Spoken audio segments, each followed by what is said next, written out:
Selamat pagi semua rakyat Malaysia yang sedang menyaksikan kami di Malaysia hari ini. Hari ini hari Isnin 21 Oktober.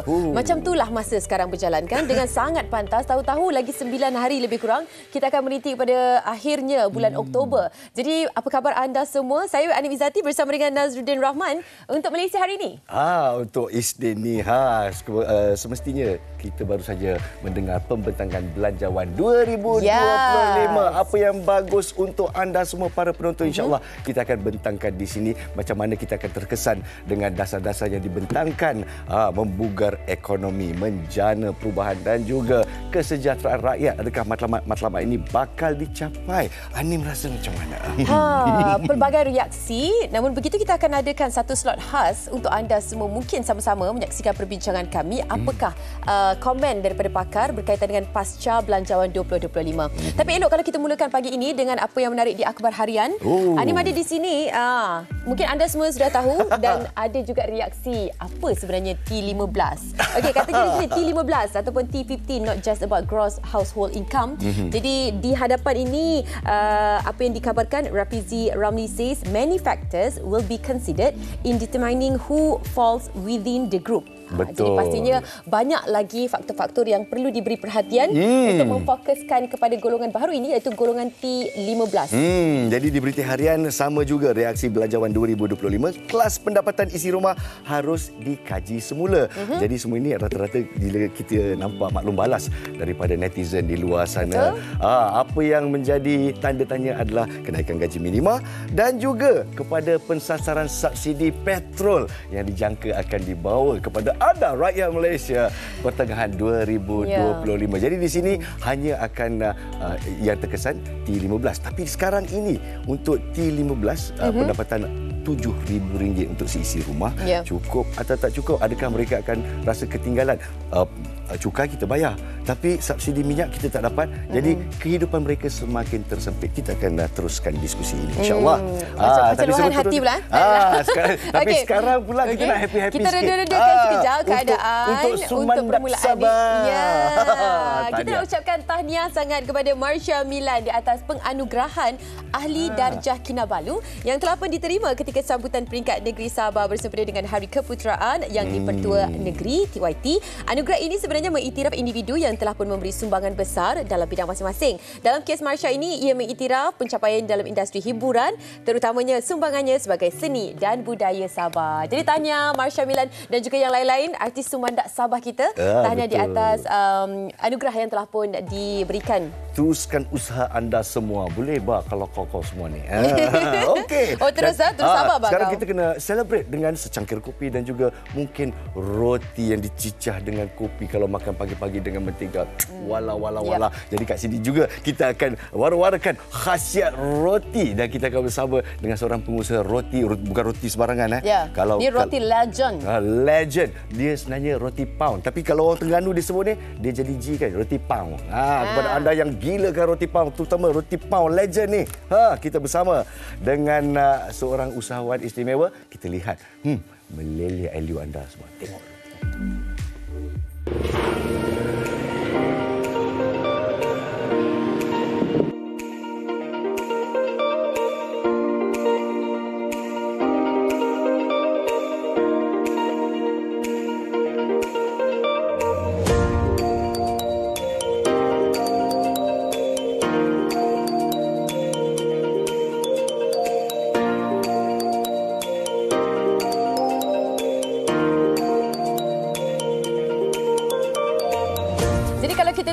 Kita tengok. Jadi kalau kita tengok kan, yang ini dah tak tahan, yang ini pula dah tersalah. Sebab saya memang itu adalah comfort food saya. Betul. Kalau makanan karbohidrat yang saya ambil, selain daripada nasi, saya memang akan pilih roti terlebih dahulu. Jadi bila tengok tu dia jadi macam teringin sangat. Abang Nas pernah rasa. Dia pernah rasa. Tapi saya tak pernah rasa lagi roti. Kalau pergi Pantai Timur ni memang banyak orang jual roti pound lah. Wajib. Lepas tu dia buat secara tradisional. Seperti usahawan kita Puan Zaliha Salim dari Jerteh, Terengganu. Kita bersiaran langsung. Assalamualaikum Puan Zaliha. Ya. Ya Allah. pagi-pagi sudah bakar roti. Pagi-pagi dah bakar roti, pagi-pagi dah bersama dengan kami. Terima kasih. Saya faham busy sangat-sangat tapi tak apa. Kita nak bersama-sama dengan Puan Zaliha. Kita nak cerita tentang roti legend ni kan. Roti legend yang dilihat antara pilihan juga mereka yang berada di sana. Pagi-pagi dah sarapan roti kan. Macam mana boleh terciptanya dan mengapa kita panggil sebagai roti legend ni? Mungkin boleh kongsikan juga Puan Zaliha, silakan.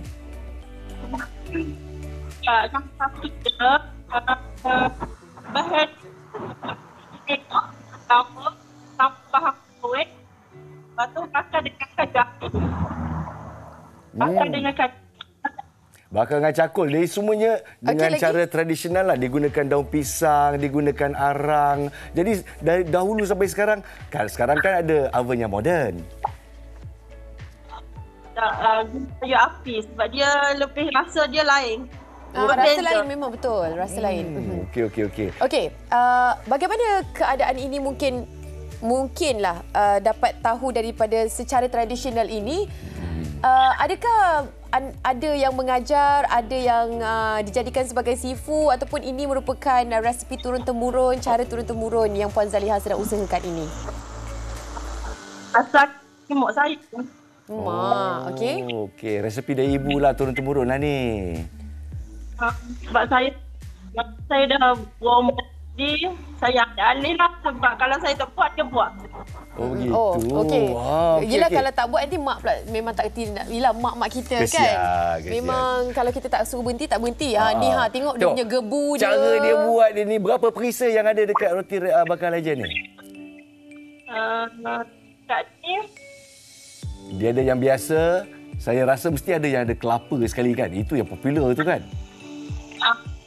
kelapa, dia kacang, gula. Okey, kita nak tengok boleh tak secara keseluruhan lah kan gerai ataupun kedai Puan Zaliha ni. Boleh tak bawa kita round-round sekejap? Lawatan sambil belajar Puan. Mari kita tengok sikit. Ya sebenarnya nak tengok roti tu. Roti bawa dia. jalan-jalan sikit, bawa jalan-jalan sikit. Sehari kita letakkan roti dalam oven tu, berapa buku yang kita beli. Allah Akbar, terputus pula. Allah, kita baru nak seronok nak tengok dalam tu. Tu dia. Ini dia suasana aman. Cantiknya aman view. betul. Yang ini bukan sebab makan roti, view dia pun dah cantik macam gini dah. Itulah dia. Jauh betul dia jalan. Bertambah-tambah. Dia nak tunjuk. Inilah dia jauh. Puan Zaliha, kita dekat sikit. Kita nak tengok tempat oven yang Puan gunakan untuk bakar roti tu. Sebab dia kata oven tradisional kan, dia gunakan arang. Itu yang dapat rasa roti pound yang sebenarnya tu. Tunjuk dekat sikit, mari kita nak tengok. Jadi belakang tu apa? Sawah padi ke? Sawah padi. Allah, cantik. Aman je. Kita nak tengok tempat bakar dia, boleh tak? Tempat bakar roti tu. Sila Puan. Dekat sikit dengan tempat bakar roti yang kita nak nampakkan cara Puan bakar roti. Kesian Puan Zaliha, dari pengusaha dah jadi cameraman pula. Okey. Tapi itulah dia, oven tradisional yang digunakan dia. Jadi kat dalam tu ada daun pisang. Sekali berapa buku roti boleh masukkan dalam tu? Dalam 5 bekas. 5 bekas sekaligus bekas. 5 bekas tu berapa pieces tu? Berapa biji dapat? 10 pieces, 10 set. 10 set. 10 set macam tu. Jadi satu hari tu berapa banyak Puan boleh jual dalam satu hari tu? Satu hari 9 kilo gandum. 9 kilo berapa biji tu? Berapa biji tu? Dalam 50 pieces. 50 pieces sekali jalan Itu daripada pukul berapa sampai pukul berapa tu buka kedai? Kalau saya buka, pukul 1 baru boleh bakar. Lepas tu, bakar dia tu dalam 25 minit. Ambil masa jugalah. Setakat ini hanya dijual di gerai Puan saja kalau kita nak dapat roti bakar legend ni ke dah ada cawangan-cawangan dia, Cewa? Sekejap lagi dah setakat ni. InsyaAllah lah kita kembang, kita minta kembang lagi lah. Manalah tahu boleh buat sampai ke sini. Betul. Kan? Manalah tahu. Okey, Puan Zaliha, boleh tak kalau kita nak berada di tempat tadi semula, connection ataupun rangkaian tu lebih baik di situ tadi. Kita betul. nak dengarkan suara Puan Zaliha pula nak berbual sebelum kita akhiri. Tu dia. Okey, cakap kata-kata semangat untuk peminat-peminat roti paung. Datang mai ramai-ramai. Cerita sikit. Dari betul tu, kita tinggal di kampung Darang Buaya, jalan sekolah Gondang. Ya, insya-Allah. Puan Zaliha akan ada di sana. Mintalah roti. Cakap tadi tengok dekat Emesha, di sini nak datang kan. Dia bersiap siaga Puan Zaliha. Hari ini sold out insya-Allah. Terima kasih banyak Puan Zaliha. Maaflah mengganggu. Teruskan ya. Kita harapkan yang terbaik hari ini, murah rezeki. Amin insya-Allah. Terima kasih. Ya, sama-sama. Sama-sama. Kita juga nak minta maaflah kepada para penonton kita tentang masalah teknikal yang dihadapi. Mungkin di kawasan Jerti Terengganu tu, kawasan Kampung Buaya tu, mungkin resepsi yang tak begitu baik. Tapi insya-Allah, harap-harap murah rezeki Puan Zaliha kita. Roti bakar legend, roti lah paung. Nak rasa kan, roti bakar legend. Kita cakap pasal roti paung pula, macam-macam roti lah kita nak cuba hari ini. Sebenarnya kan? hari ini kita nak berkongsi dengan anda semua khasiat roti. Jadi kepada anda yang meminati ataupun memilih karbohidrat tu, roti menjadi pilihannya. Anda kena teruskan bersama dengan kami. Kita nak kenal jenis-jenis roti ni. Sekejap lagi di Malaysia hari ini.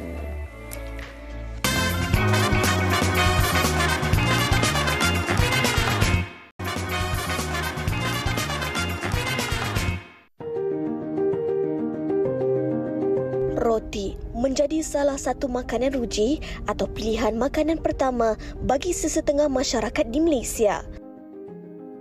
Tahukah anda terdapat pelbagai khasiat yang boleh didapati dalam makanan ini?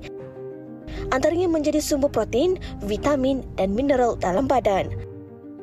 Selain itu, kandungan karbohidrat yang tinggi memberikan tenaga dan menyumbang kepada kandungan gula dalam darah. Terdapat pelbagai jenis roti di pasaran yang menjadi pilihan, antaranya roti gandum penuh, sourdough, roti putih, multigrain dan banyak lagi.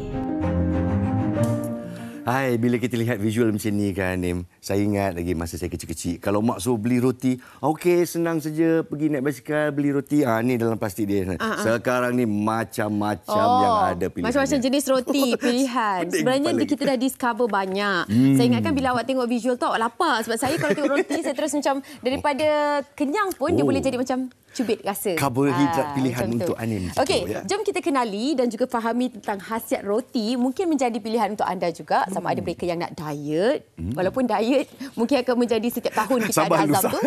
Dan juga khasiat mereka yang memang menjadikan makanan roti ini sebagai makanan ruji mereka. Kita bersama dengan Tuan Muhammad Ashraf Ismail selaku Pegawai Sains Pemakanan Jabatan Kesihatan dari Wilayah Persekutuan Kuala Lumpur dan Putrajaya, Kementerian Kesihatan Malaysia. Assalamualaikum. Waalaikumsalam. Terima kasih Tuan Ashraf. Takutnya ada orang KKM. Awak kena buat roti betul ni. Tak ada salah. Kalau kita buat salah, tak ada masalah kan. Kita juga bersama dengan Sarah Iman Khairul Azhar, pengusaha roti kita. Okey, itu dia. Kita nak mulakan dengan Tuan Ashraf dulu sebab macam saya katakan, apa tu pilihan roti sekarang banyak kan. Dari dulu roti putih saja, tapi sekarang ni ada multigrain dan sebagainya. Jadi apa perbezaan-perbezaan dia, terutamanya impak kepada kesihatan? Silakan. Ya, betul. Sebab sekarang ni memang ada banyak jenis roti kan. Kalau dulu kita hanya pilih satu jenis saja, tapi sekarang sebenarnya secara officialnya sebenarnya ada lebih kurang 20 ke 30 jenis roti yang ada. Itu yang kita tahulah. Dan tak tahu ada banyak lagi sebenarnya. So jadi apa bezanya? Ada yang roti putih, ada yang roti wholemeal, ada multigrain kan.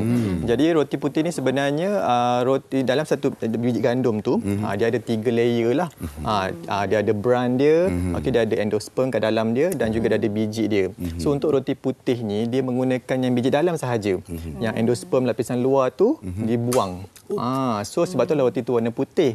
Kenapa orang buat roti warna putih ni? Disebabkan teksturnya lebih ringan, lebih lembut dan lebih sedap lah dan cantik lah. Tetapi khasiatnya kuranglah sebabnya kita dah buang selaput yang sebenarnya banyak khasiat tu. Endosperm tu khasiat dia apa? Dia ada banyak fiber, of course dia ada banyak fiber, dia ada banyak serat, ada banyak mineral dan vitamin. So roti yang wholemeal ni ataupun roti whole grain ni, dia menggunakan keseluruhan daripada biji gandum tu untuk dijadikan roti. Sebab itulah roti itu berwarna perang. Sebab maknanya kalau semakin perang warna roti itu semakin sihat? Bergantung juga kepada apa yang diletakkan dalam roti itulah. Tak semestinya ikut warna saja. Tapi kebiasaannya roti yang berkhasiat ni dia akan berwarna keperang-perangan lah. Dan dia ada banyak whole grain di dalam roti tersebut. Saya nak fikir juga, banyak orang yang kata, saya nak diet lah, saya tak nak makan nasi, saya nak makan roti. Adakah ini suatu kebenaran ataupun tidak? tak? Betul, ramai yang salah anggap sebab dia punya mindset tu kata roti ni adalah satu makanan yang ringan. Tapi sebenarnya satu keping roti adalah bersamaan dengan satu sendok nasi. Satu keping? Satu keping yang macam mana? Satu keping yang biasa tu. Yang empat segi tu. Contohnya? Contohnya macam tu. Yang 4 segi lebih kurang macam tu lah. Roti putih ataupun bijirin penuh? Roti putih dan biji penuh lebih kurang sama saja jenis karbohidrat je. Ya, betul. Ada dah terperanjat. So maksudnya kalau makan 2 keping roti, dah makan lebih kurang 2 sendok nasi. Ya. Begitu. Dah terperanjat dah. Alamak. Okey, tapi sambil tu kita nak minta juga untuk teruskan pembuatan ke apa-apa ke kan. Kita nak tahu juga antara bahan. Okey, Puan Sarah bersama dengan kita. Puan Sarah merupakan pengusaha roti yang menjalankan perniagaan secara atas talian sahaja ataupun home base business, yang mana hari ini akan tunjukkan cara membuat roti ni semua Puan Sarah buat sendiri ya.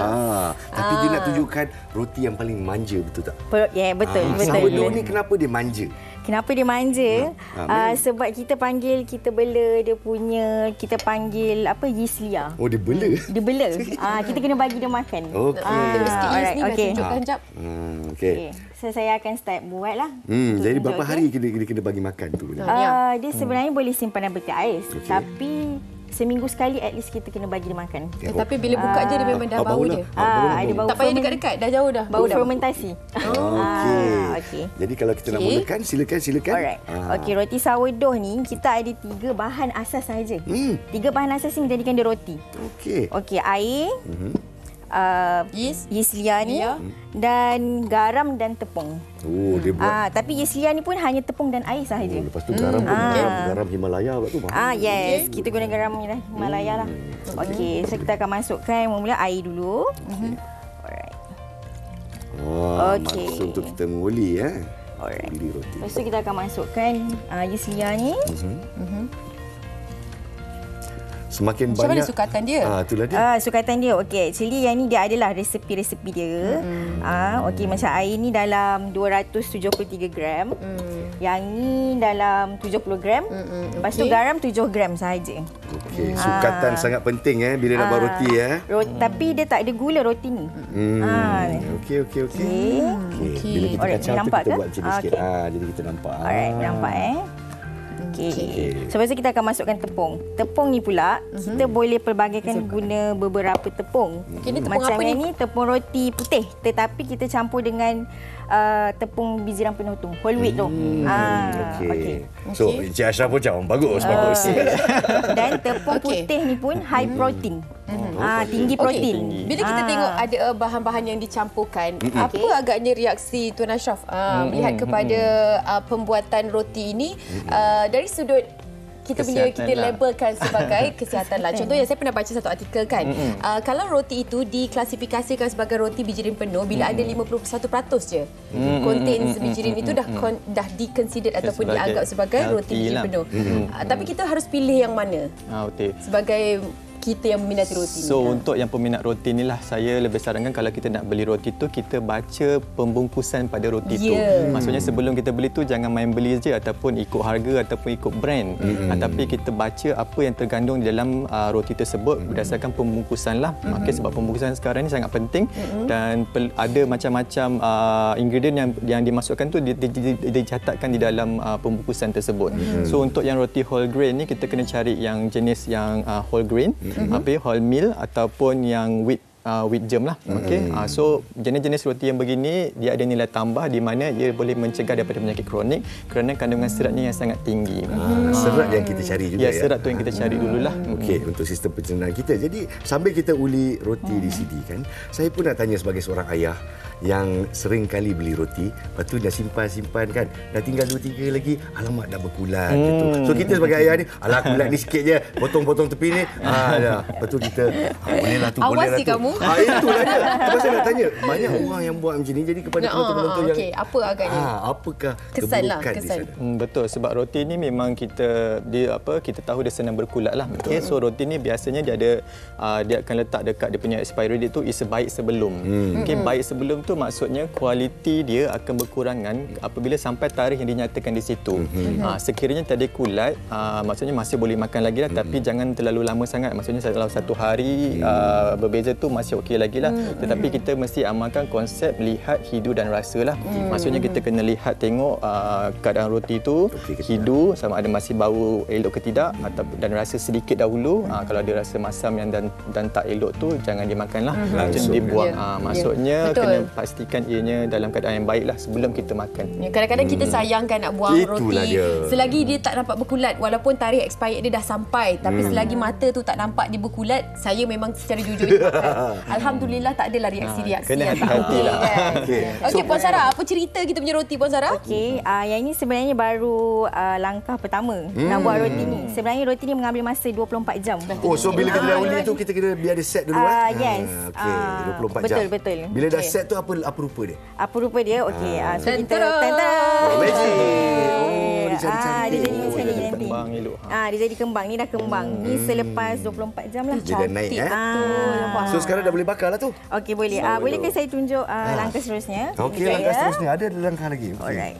So ni untuk step untuk bakar sebenarnya. Weh, dia bergoyang lagi lah.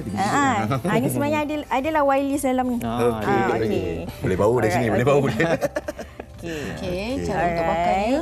Okey, sebelum bakar kita kena toreh. Saya selalu tengok. Sebab kalau kita tak toreh, bila kita bakar tu dia boleh pecah kat bawah. So nampak ni, ini sebenarnya ada kesan torehan tu kan. Sebab itulah bila kita nampak ni dia kena ada belah kat tengah-tengah. Betul. Berapa lama dah Sarah berkecimpung ni? Dalam 1 tahun setengah. Oh, dapat belajar saya belajar, saya pergi kelas jugalah. Okey, Awak macam ni. putus sengit boleh tak kisah?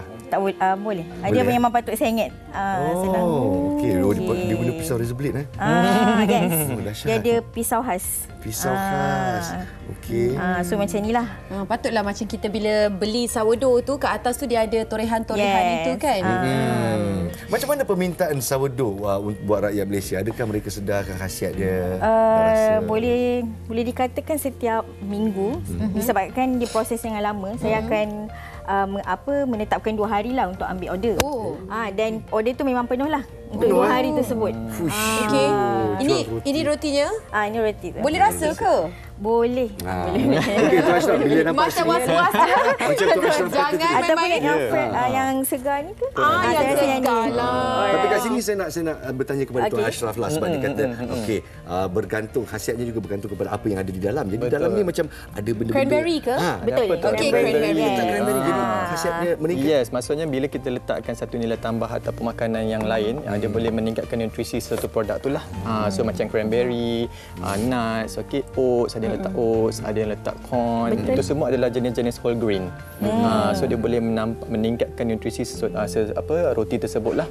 So lagi bagus lah, lagi tinggi khasiat dia. Ada juga kita melihat kepada memilih roti wholemeal biji dia penuh ini sebagai salah satu pilihan karbohidrat untuk mereka yang tinggi kolesterol, untuk mereka yang mempunyai masalah jantung dan sebagainya. Jadi bagaimana Tuan Ashraf memberi reaksi terhadap mereka yang mengamalkan diet ini? Yes, betul. Memang ada kajian yang dibuat sebelum ni.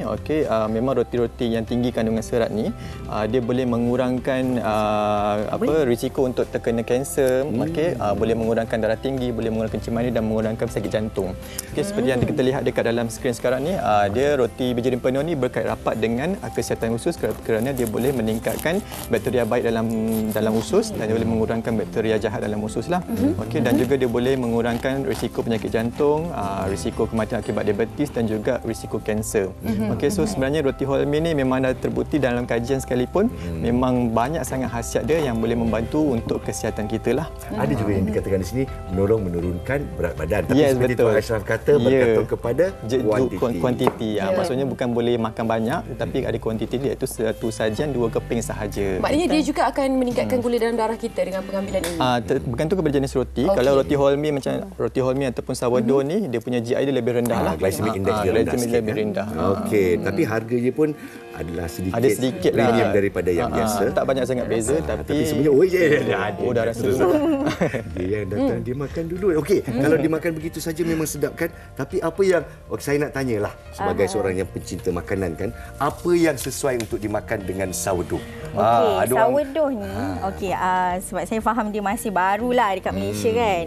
So orang rasa ni roti ni kita kena makan dengan sup je ke kan? Makan dengan mentega, cicak dengan kopi itu semua biasa kan? Tapi sebenarnya roti sourdough ni sama je macam roti biasa. Oh ya?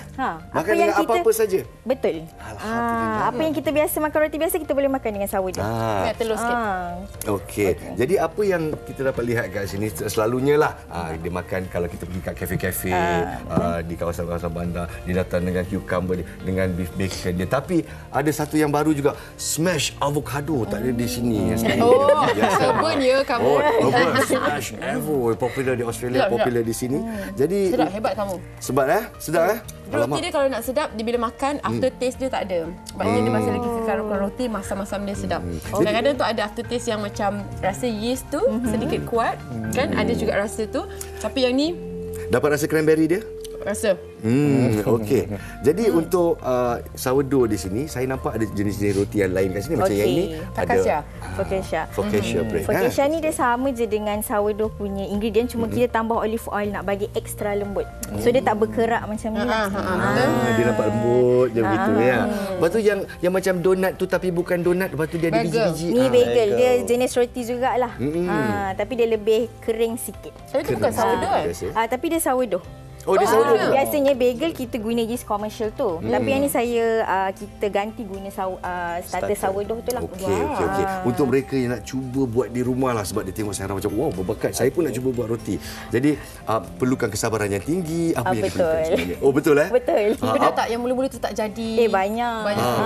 Lepas tu kita tanya dia, apa dia asal harga diriku ini? Kenapa rotiku tak naik kan? Betul. Kalau tak jadi apa jadi? Kita terpaksa bagi orang ke, orang rasa dia boleh lagi makan, cuma tak sedap lah. Kejadian dia, kan finishing dia, betul. nak jual kan. Kita kalau buat makan sendiri boleh lah kot. Sebab dulu saya pun masa praktis tu pun macam dalam 20 ke 30 biji bagi orang free juga. Cuba-cubalah kan. Kita cuba. Murah rezeki tu sekarang dah jadi expert. Okey. Kepada Tuan Ashraf juga kita nak tanya bagaimana dengan pemilihan sourdough, roti-roti yang berkhasiat, roti biji penuh yang mungkin boleh dijadikan sebagai amalan juga makanan ruji selain daripada hanya nasi sahaja di Malaysia ini. Peningkatan kecanaan Malaysia, rakyat Malaysia mungkin Tuan Ashraf nak sampaikan juga. Betul, memang sekarang ni ramai dah lebih cakna lah tentang khasiat roti ni. Sebab itulah ramai pengeluar roti sekarang dah menghasilkan pelbagai jenis roti. Kalau dulu tak banyak sangat pilihan kan, tapi sekarang dah macam-macam pilihan, dah ada macam-macam jenis roti whole grain, roti whole meal. Okey, sebabnya peningkatan demand di kalangan rakyat Malaysia ni. Jadi yang saya sarankan kita boleh makan tapi dalam kuantiti yang berpatutan lah. Maksudnya jangan terlalu sederhana dan bergantung juga dengan apa yang dimakan bersama roti tersebut. Sebab roti tu ada yang makan dengan mentega, dengan yang tinggi dengan kalori, yang tinggi dengan lemak kan, dengan gula, dan banyak juga yang ada sekarang ni yang topping di atas roti tu yang macam-macam topping. Betul. Topping coklat, topping matcha. Dah hilang dah. Maksudnya daripada dia berkhasiat tiba-tiba dah jadi kurang berkhasiat because of ada banyak gula, lemak dan sebagainya. Sambil cerita dia tengok saya. Sambil dia cerita dia makan bersederhana. Tahu makan roti kuat ni. Sebab dia sedar, dia nampak mata dia dah bulat. Peminat roti sama dengan satu sendok nasi. Betul. Jadi kat sini satu lagi yang kita nak sarankan daripada Tuan Ashraf, kalau kita makan roti memanglah berkhasiat. Tapi kalau kita letak telur banyak-banyak, lepas tu kita letak minyak, lepas tu butter atau mentega ni kita tenyih macam tu, memanglah jadi tak berkhasiat di sana. Jadi untuk Sarah pula, macam mana kalau kita nak nak tanya harga? Betul ada, nak tanya harga ni. Berapa premium dia lebih daripada tak, yang ni macam start daripada RM21. RM21 untuk satu ini Betul. Boleh tahan berapa lama? Boleh tahan, dia sebenarnya penyimpanan roti sourdough ni di dalam peti sejuk beku terus. Dia terus masuk dalam freezer? Betul. Bila nak pakai sama ada kita kukus. Sebenarnya dia boleh sampai 1 ke 3 bulan boleh tahan. Kalau kita masuk freezer lah. Kita masuk freezer, tapi bila kita nak bakar balik dia memang akan lembut balik. Oh, jadi ada langkah-langkah dia mungkin nak kekalkan kelembutan dia. Ada yang kata kena kukus dulu lah dan sebagainya. Kena ke buat semua tu? Tak, dia kena macam kalau kita bakar atas kuali tu, kita spray air sikit. Kena spray air sikit. Dia macam rinjis air tu sikit. Maknanya dah slice kan dia. Betul. Kita bakar akan tak kuat simpan. ni, lepas tu spray sikit lah Mas Betul. Tok. Saya baru tahu Ani Mezati ada skill yang baru. Dia boleh berkata-kata sambil mengunyah. Tak tahu, saya tak tahu pun. Oh, bagus dia. Jadi sebenarnya pilihan pilihan peribadi Sarah. Roti mana satu yang awak suka? Roti mana satu mungkin yang ada cheese. Oh, ya, jadi Keju. cheese Tapi sebab saya rasa bila saya makan ni, saya tak perlu tambah lagi topping apa-apa. Oh, Dia lengkap lah dengan rasa lemak dia semua. fully loaded Betul. Okey, kalau Tuan Ashraf yang mana satu? Kalau saya yang whole grain lah, of course. this one. Maksudnya Yang ni, yang plain whole grain. yang fully whole grain. So dia punya khasiat dia lebih banyak dan fiber dia lebih tinggi yang banyak benefit kepada kesihatan Alamak, kita. saya rasa bersalah pula pakai air krem. jangan bersalah, jangan rasa bersalah kerana inilah dia orang kata kemanisan kehidupan. Dapat rasa makanan yang Bersederhana. sedap. Terima kasih kita ucapkan kepada Tuan Muhammad Ashraf Ismail, kita Pegawai Sains Pemakanan dari Jabatan Kesihatan Wilayah Persekutuan Kuala Lumpur dan Putrajaya dari Kementerian Kesihatan Malaysia, KKM approve. Alhamdulillah. Terima kasih Sarah Iman Khairul Aslan. Sarah, thank you Sarah. Alright. Terima kasih banyak. Okey, selepas ini kita akan bincangkan tentang satu dari sudut yang lebih serius. Ya. Pasca Belanjawan 2025. Sambil kita Sebelum tu, tunggu-tunggu tu, apa kata ngap. kita makan roti. Sedap.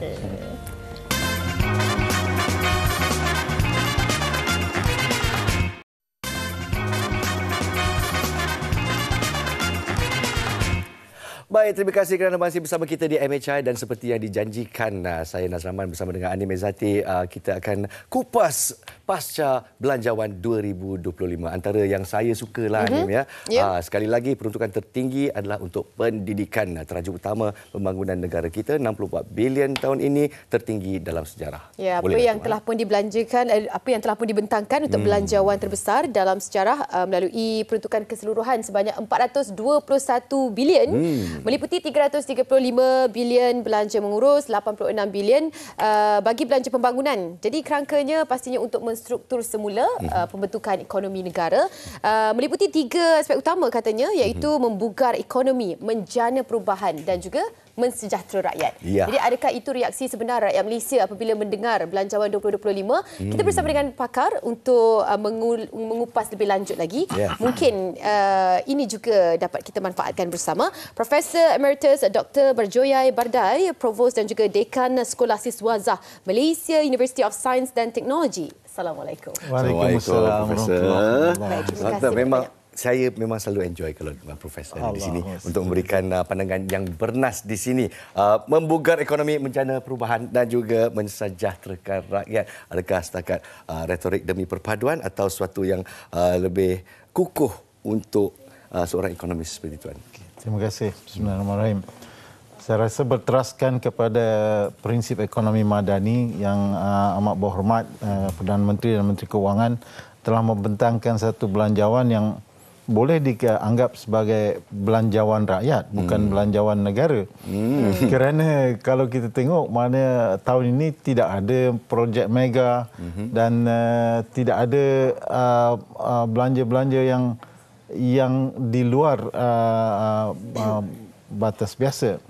Dan kalau kita tengok dari segi apa yang dibentangkan, maknanya 2,5 jam beliau membentangkan belanjawan ini dengan bersungguh-sungguh, dan saya senaraikan misalnya bantuan-bantuan yang dikemukakan, ada 19 bantuan yang dikemukakan bernilai lebih daripada sebenarnya jumlah perbelanjaan sosial 133 bilion. Perbelanjaan sosial. Perbelanjaan sosial saja. Dan bantuan terus misalnya 13 bilion untuk 9 juta orang. Kemudian itu tak termasuk kepada kumpulan warga emas, kumpulan OKU dan sebagainya misalnya. Baik. Jadi nyata-nyata ia suatu bajet untuk kesejahteraan rakyat. Okey, apa yang dikongsikan juga di sini tidak lupa tentang subsidi. Setiap kali ianya dibentangkan, kita melihat kepada subsidi golongan yang peratusannya begitu tinggilah. 85% masih lagi difokuskan kepada rakyat. Subsidi yang dikatakan ini, bagaimana reaksi daripada Prof sendiri melihat kepada bantuan dan juga subsidi yang dikekalkan? Okey. Jadi kalau kita tengok tadi bantuan-bantuan memang sangat besar, banyak, dan subsidi adalah satu yang sentiasa dipersoalkan setiap tahun. Kerajaan sebenarnya digesa oleh Bank Dunia dan IMF untuk secara tegas sebenarnya menghapuskan semua bentuk subsidi. Alhamdulillah kita telah hapuskan subsidi diesel dengan berjayanya, kerana matlamatnya bukan untuk menyusahkan rakyat, matlamatnya adalah untuk membuat penjimatan kepada kerajaan dan kerajaan dijangka insya-Allah boleh menjimat hampir 30 bilion mungkin kerana kita dapat mengekang salah guna mana penyeludupan diesel dan sebagainya. Cuma sekarang ni kita sedang menunggu apakah subsidi petrol akan dilaksanakan. Kita menunggu selepas bulan 6 tahun hadapan insya-Allah. Ada lagi subsidi lain yang sedang dipikirkan, mungkin subsidi ayam sudah dihapuskan. Subsidi telur dicadang untuk dihapuskan. So kita perlu memikir semula apakah kita di satu pihak memberi bantuan yang banyak tetapi kemudian kita nak menarik subsidi dengan tergesa-gesa. Adakah ini yang kita sedang lakukan sebenarnya? Okey, adakah Prof rasa kalau kita lakukan perubahan ini secara berkala atau berperingkat dan impaknya dapat dikurangkan atau kita mungkin dapat mensasar semula jikalau ada tersilap langkah di sana? Ya, betul. Contohnya macam subsidi petrol, dia melibatkan lebih 20 juta pengguna kenderaan dan kerajaan Janmin kata 85% pengguna yang sedia ada akan terus mendapat bantuan. Maknanya 15% itu tidak akan dapat bantuan dan ini diasaskan kepada prinsip menentukan kumpulan pendapatan tertinggi 15%. Tapi siapakah dia kumpulan pendapatan T15 ini? Yang amat berhormat melaungkan konsep maha kaya. Jadi siapakah maha kaya di Malaysia? Betul. Siapa yang menetapkan tanda aras tersebut? Betul.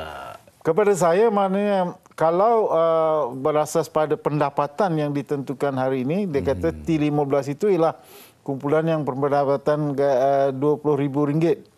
Kalau di Lembah Kelang ni, RM7,000 di Kelantan ini. Kena RM8,000 di tempat lain. Jadi saya melihat kumpulan ini bukanlah kumpulan kaya. Betul. Bukan maha kaya. Mana? Setuju. Sebab kalau kita masukkan mereka maha kaya, semua ahli parlimen adalah maha kaya. Senang kalau kita cerita betul. Tapi saya bahaskan golongan ini sebagai golongan hidup segan mati tak mau, ditelan mati bapa, di luar terutama sekali apabila kita hidup di bandar kan. Kalau kata 20,000 itu dengan komitmen yang ada di sini dengan rumah dan sebagainya, saya tidak fikir ada lagi, kadang-kadang nak menyimpan pun agak sukar. Tiada ruang di sana. Maknanya kalau di Kelantan itu 7,000, mana suami isteri gaji gabungannya 8,000, dia sudah menjadi maha kaya. Sedangkan RM4,000 itu ialah gaji guru biasa. Maknanya kita tak boleh katakan mereka sebenarnya mempunyai pendapatan lebih. Sebenarnya pada hari ini kalau ikut Bank Negara 6,600 adalah keperluan minima untuk satu keluarga dengan 3 orang. Itu statistiknya. Minima atau keperluan minima. Kan? Jadi untuk golongan ini yang bayar cukai tapi tidak dapat merasa kemanisan subsidi dan sebagainya ini tarik balik, apa jalan keluar untuk mereka dan adakah ia bergantung kepada sistemnya? Bagaimana ia harus dilaksanakan? Ya. Itulah maknanya masalahnya. Bagaimana kita nak melaksanakan, nak menangani. Hari ini kita pengguna kenderaan diesel di Malaysia Barat lebih daripada 250,000 telah memohon untuk mendapat bantuan dan prosesnya itu panjang kerana pendaftaran, penyimakan dan sebagainya. Bayangkan kalau ada 20 juta orang yang memohon nanti. Saya rasa kalau kita ada satu sistem yang boleh apa yang kita nak menangani dalam subsidi petrol ialah salah guna. Siapa yang menyalahgunakan di dalam kes kita kebanyakan ada orang yang menyeludup masih, tetapi yang banyaknya pelawat daripada Thailand dan daripada Singapura misalnya. Kalau kita boleh menangani mereka dengan satu mekanisme yang lain, mungkin kita tak perlulah menghapuskan subsidi petrol ini. Kepada saya, kumpulan yang maha kaya di Malaysia adalah kumpulan 3% penduduk. Mana bukan lebih kurang, 15%. Bukan 15%. Hanya 100,000 orang yang mungkin hari-hari dia tukar kereta daripada Ferrari ke Lamborghini ke Mercedes dan sebagainya. Mereka lah yang perlu disasarkan. Tepat sekali. Okey, kalau kita nak pergi kepada golongan rentan, gaji minima pula menjadi fokus utama, kan? 1,500 meningkat kepada 1,700, 200 kenaikan. Ramai yang tersenyum, ramai juga memberikan reaksi yang pelbagai. Dengar-dengar pula yuran tadika dinaikkan lagi 25%, kabarnya. Jadi kat situ pun naik 200. Ada lagi yang naik juga yang lain. Tapi, bagaimana Prof melihat kepada situasi ini? Alhamdulillah kepada kumpulan-kumpulan B40 yang gajinya kurang daripada 1,700, kenaikan kepada 1,700 gaji minima adalah satu tambahan rezeki. Tetapi kita perlu melihat kedua pihak. Di satu pihak lain, kalau kita tengok misalnya kumpulan peniaga, sebelum dibacakan belanjawan tu mana ada guru-guru tadika yang datang melawat saya di universiti. Kebetulan salah seorang tu pelajar PhD saya. Okey. Kemudian dia mana kata dia harap-harap janganlah dinaikkan gaji minima ni, kerana kalau dinaikkan dia terpaksa tutup tadika dia. Kerana apa? Kerana sekarang ni pengajian tadika untuk tahun ini sudah bermula. Jadi mereka tidak boleh menaikkan harga. Kalau dikata bagilah tempoh hujung tahun, tahun depan, intake yang tahun depan kan? Dia boleh menaikkan harga. Tapi persoalannya, adakah itu menyelesaikan masalah? Bila dia menaikkan harga, siapa yang akan dibebani? Kumpulan M40 juga yang terpaksa membayar lebih. Yang tidak mendapat subsidi. Ya, betul. Jadi terjatuh di timba tangga di sini. Betul, apa yang saya jangkakan. Jadi kenaikan gaji minima saya nak cuba sasarkan pula daripada dasar usahawan di luar sana. Kalaulah gaji naik tiba-tiba dari 1,500 ke 1,700, saya ada mungkin 5-6 pekerja. Kenaikan OPEX saya ataupun kenaikan kos saya untuk berniaga naik mendadak. Jadi bukan semua bos-bos di luar sana setiap tahun boleh beli telefon baru, rumah baru, isteri baru dan sebagainya. Tapi Profesor faham apa yang saya maksudkan. Jadi di sini, di mana keadilan? Ya, sebenarnya kita perlu melihat ini dari perspektif yang lebih meluas. Kumpulan peniaga mikro, peniaga kecil dan sederhana di Malaysia sebenarnya dihimpit. 100,000 peniaga yang besar menguasai 65% ekonomi kita dan 30% ekonomi dijanakan oleh peniaga mikro kecil dan sederhana, dan mereka menggaji lebih 80% kumpulan tenaga pekerja. Dan mereka tidak diberikan banyak apa-apa bantuan di masa lepas kerana mereka dianggap kecil sumbangannya kepada ekonomi. Cuma sebenarnya mereka merupakan pemangkin yang paling besar. Kalau kita boleh meningkatkan produktiviti mereka, keuntungan mereka akan menyumbang kepada 80% guna tenaga, dan mereka juga boleh meningkatkan peranan mereka di dalam menyumbang ke dalam KDNK. Jadi sebab itulah mana saya sebenarnya sungguh-sungguh mengharap kerajaan mengambil kira kumpulan ini. Dan alhamdulillah dalam belanjawan yang lepas banyak kemudahan-kemudahan, insentif dalam bentuk grant, dalam bentuk pinjaman, pelepasan cukai yang sudah mula diberikan. Dan ini perlu diteruskan, dan peniaga mikro misalnya, dia bukan saja memerlukan kerajaan memperuntukkan 5 bilion dana pinjaman. Mereka memerlukan bimbingan untuk mereka cuba mendapat bantuan itu supaya mereka boleh menggunakan teknologi dan meningkatkan produktiviti. Saya setuju apabila berkata tentang perkara itu, sebenarnya sebagai individu yang baru sahaja menceburi bidang itu, akses itu tak ada sangat, pengetahuan itu kurang sedikit. Jadi kita harapkan banyak lagi supaya kita sendiri dapat akses yang baiklah untuk aplikasi dan sebagainya. Apa yang bagus di sini, peruntukan untuk Kementerian Sumber Manusia, cukai juga, pelepasan cukai yang pelepasan dipanjangkan. cukai juga. Jadi ada juga harapan untuk usahawan baru seperti ANIM kita. Alhamdulillah, kepada usahawan di luar sana pun jangan gusar, jangan gundah gulana, dan insya-Allah kerajaan Madani tetap mendengar kita ya. Okey, kita mungkin nak cerita yang seronoknya di sini, pelepasan cukai untuk individu. Secara ringkasnya, kos rawatan dan juga perubatan ini dipanjangkan kepada atuk dan juga nenek ataupun grandparents.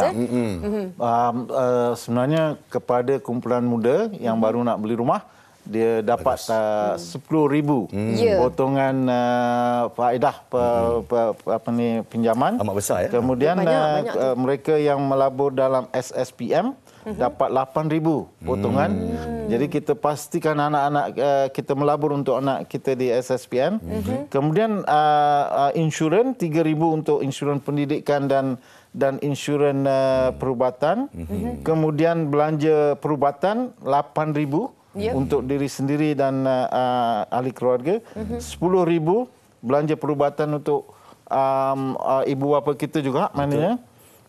Kemudian ada 1,000 untuk alatan sukan. Dan untuk OKU ada 3,000, 5,000. Yang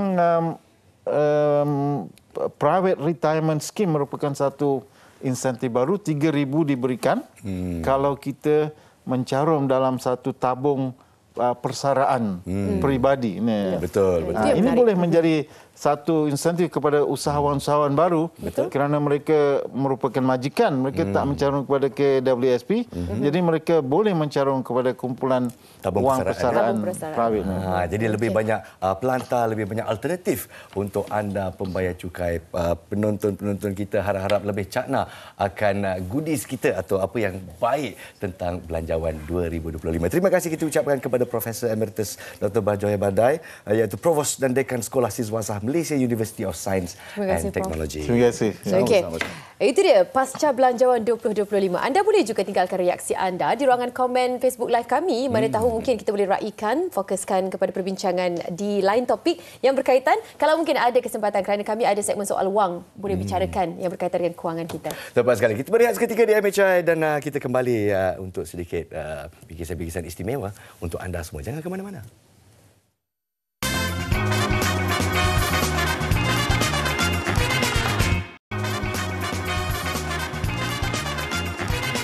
Okey, kembali bersama dengan kami dalam Malaysia hari ini. Kita nak kongsikan bersama dengan anda semua para wanita di luar sana. Sebenarnya tak ramai wanita yang tahu bahawa kanser cervix boleh dicegah. Terutama dengan berumur dalam lingkungan 30 hingga 65 tahun. Sebab sekarang ni sebenarnya kita boleh melakukan ujian HPV dengan mudah, cepat dan tak sakit pun. Caranya bagaimana? Anda boleh swab sendiri sahaja. Tapi kalau tak berani macam saya, datanglah ke klinik kesihatan yang berhampiran dengan anda. Jadi untuk maklumat lanjut boleh layari www.myhealth.gov.my. Jom cegah kanser cervix bersama. Siapa berani kata Anim Aizati tak berani. Jadi kepada anda juga sebagai penonton-penonton, Tenaga Nasional akan menampilkan program khas bertajuk Cahaya Impian yang membawa sinar harapan kepada mereka yang memerlukan dari 4 Oktober hingga 8 November setiap Jumaat 10 malam hanya di TV3. Kita saksikan sedutan Cahaya Impian. Mungkin hadiah juga dari dia untuk saya. Berusaha jugalah kalau boleh nak umur sendiri ya. Ribuan terima kasih bagi saya satu hadiah besar. Mak kita dah tunggu lama dah, rumah baru. Alhamdulillah benar. Marilah dianjur kasih ni dengan tengok TMB ni memang TikTok lah sini selesa sangat. Cahaya Impian menyinari harapan insan. Anda juga boleh stream melalui Tonton. Tak ada Tonton lagi. RM9.90 je. Okey, saya nak tidur kejap. Sebab apa? Sama-sama. Sebab tidur itu baik untuk kesihatan. Kita akan bincangkan tentang topik ini besok. Mana yang kuat tidur tu, esok kena tengok. Okey, bangun pagi 9.30 pagi kita jumpa di Malaysia hari ini. Assalamualaikum. Assalamualaikum. Selamat pagi semua. Rintihan tangis